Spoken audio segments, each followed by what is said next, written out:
Hi, welcome to Stories of Art. My name is Karel Huidekoper and today I'd like to tell you the story of a particular subject in painting that you can find quite often in Dutch genre painting, especially in the 17th century. I'm talking about doctor's visits, and these paintings are usually actually quite small, and you find quite a few of them in collections all over the world. They're all about love affairs, about scandals, about cheating, about unwanted pregnancies. It's your basic 17th century soap opera.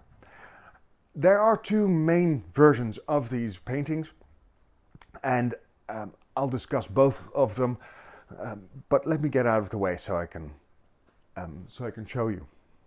This is a painting by Gerrit Dou, or actually it's a copy made during his lifetime. The real one is in the Kunsthistorisches Museum in Vienna, and I'm using a copy in the Rijksmuseum. I'm using the copy because I could only find a very high resolution picture of the copy and not of the real one. So, well, here we can zoom in more closely.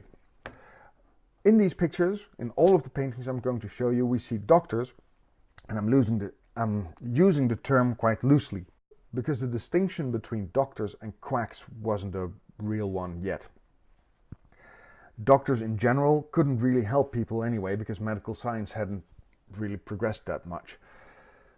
But they could diagnose diseases sometimes, and they would usually start by bloodletting or doing something horrible like that. In this case, you can see that there's a pan for bloodletting just in front of him. That pan with the gap in it, you press your arm up against it, and then your arm gets cut above it, and so the blood would pour into this pan, and he could, well, have a look at it, I suppose. But in this case, he's looking at a flask of urine. There were quite a few doctors, quacks, that did that looked at urine to diagnose diseases. But in this case, he's not diagnosing a disease, he's trying to determine if the patient is pregnant or not. And either she is, but people aren't happy about it, or she isn't, and she's trying to be and can't get pregnant for whatever reason.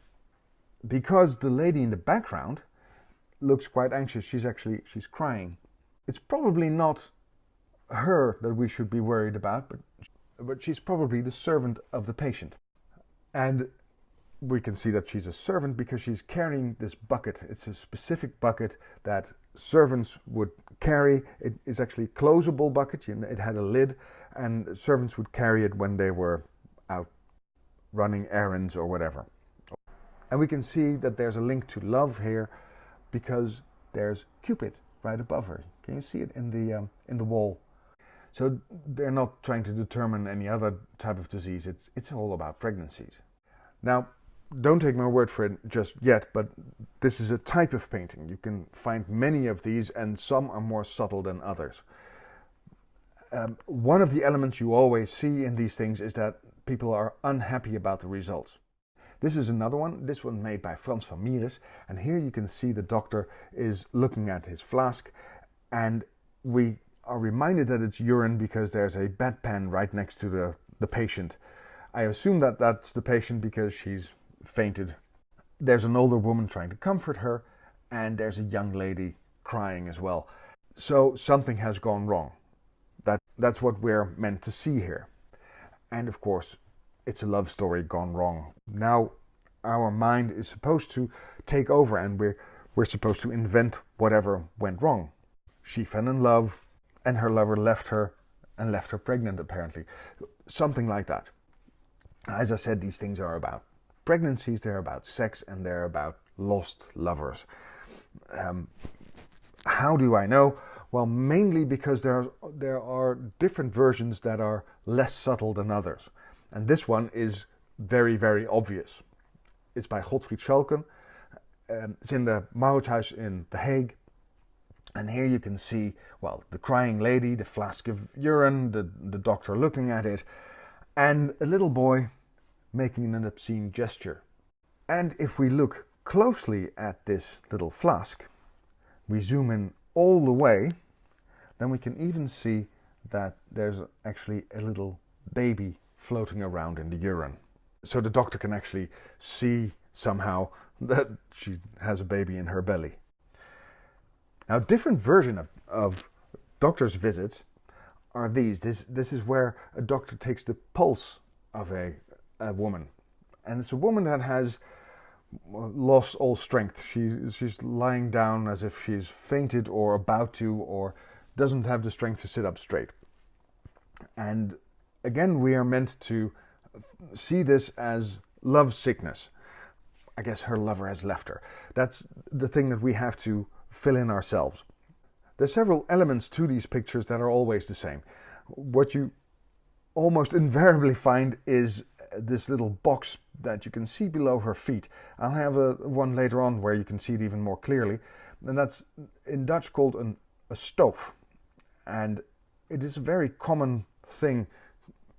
It was a very common thing in the Dutch household. It's also called the best friend of ladies, the mignon des dames, because it was meant to keep a woman warm, specifically a woman, because what you did with this is a wooden box open to one side and it has holes drilled in the top.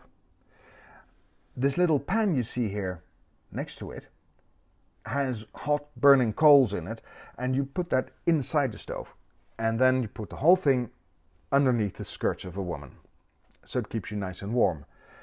I say it's used by women because, of course, it's much more useful if you have it underneath skirts than if you're wearing pants.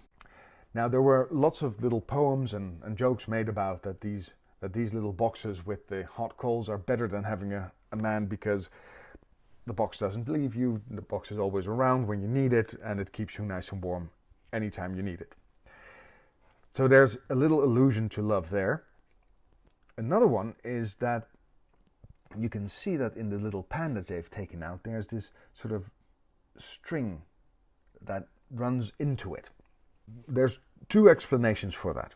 One is that when people fainted, they would sometimes revive them by burning some yarn, and the smoke would be a sort of a sharp smell that would bring you around. That was the idea.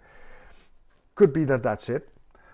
But there's another one, and that's that if you burnt a specific garment, the smoke would cure love sickness.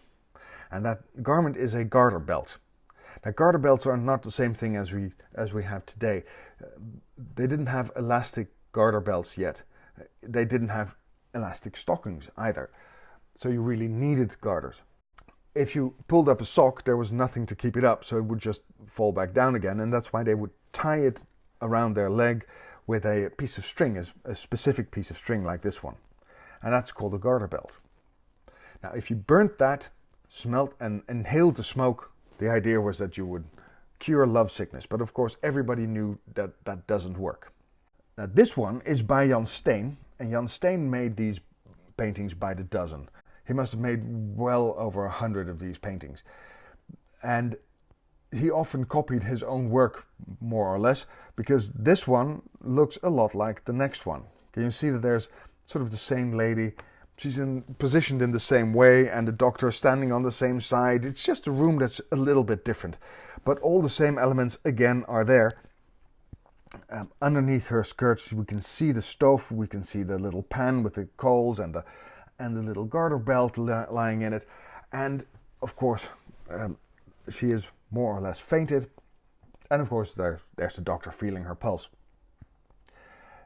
In this case, it's made abundantly clear what this story is about. We know that it's about love and love sickness because of the piece of paper on the floor. That actually has lines on it, and it says in Dutch, "Hier baat geen medicijn, want het is minnepijn." And that, freely translated, means there is no medicine for this because it's love sickness. Now, there's actually a painting in the background where you can see two people cuddling, and it's probably some sort of other illicit love affair, because apparently it has something to do with the story. I say apparently because he used that same painting in the background in other versions of the same story. Because this one, can you see? This is the same painting in the background, and you can see these two people sort of making love in the background on a painting. And in the foreground we can see a doctor writing a prescription, and a lady lying in bed, apparently lovesick. And again, there can be no doubt about what's happening to her, because again, on the floor there's this piece of paper that tells us that there's no medicine because she is lovesick. I have another version.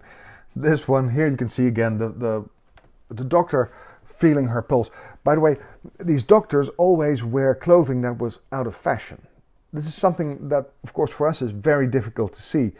But apparently they always wear fashions that of nearly a century before. So for a 17th century viewer, this would have been quite easy to see. They look ridiculous. Sometimes they look quite drunk. But in this case, he's just standing there. He doesn't look particularly drunk. He's just feeling her pulse. She's resting on the table. She's lost all strength to live, and we know why. It doesn't have the lines of there being no medicine, but what we can see is this box again, the stoof, with its little pan out, and the piece of string, the garter belt.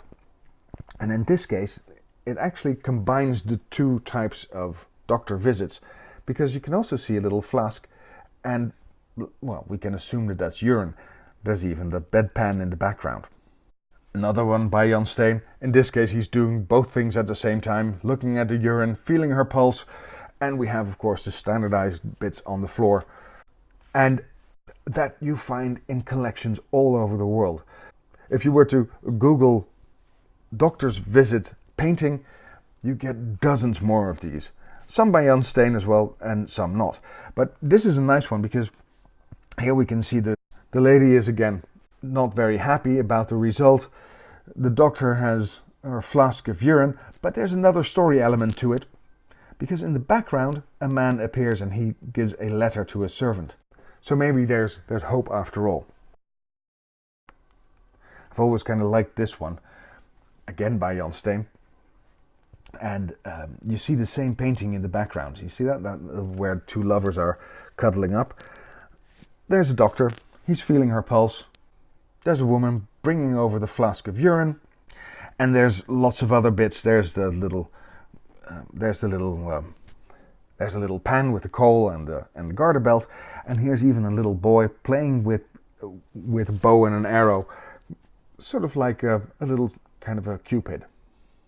As I said, you can find many, many more of these, but now at least if you see one of these in the museum, you know what they're about. Now, I get asked all the time if these things happened on a regular basis in the Netherlands in the 17th century, and well, we don't know, we don't have any statistics, but love affairs, I suppose, happened as much as they do today. Unwanted pregnancies, I guess so. Again, we don't have numbers, but people don't change that much. It's only 3.5 centuries ago. So I guess it happened as much as it does today, and of course today we have many more ways to prevent these things. Anyway, this was my story for today. I hope you enjoyed it. If you did, give me a thumbs up, please, and maybe you'd like to subscribe to my channel if you haven't already. You can do that just by clicking on that button below the video. Well, thanks for listening. See you again soon.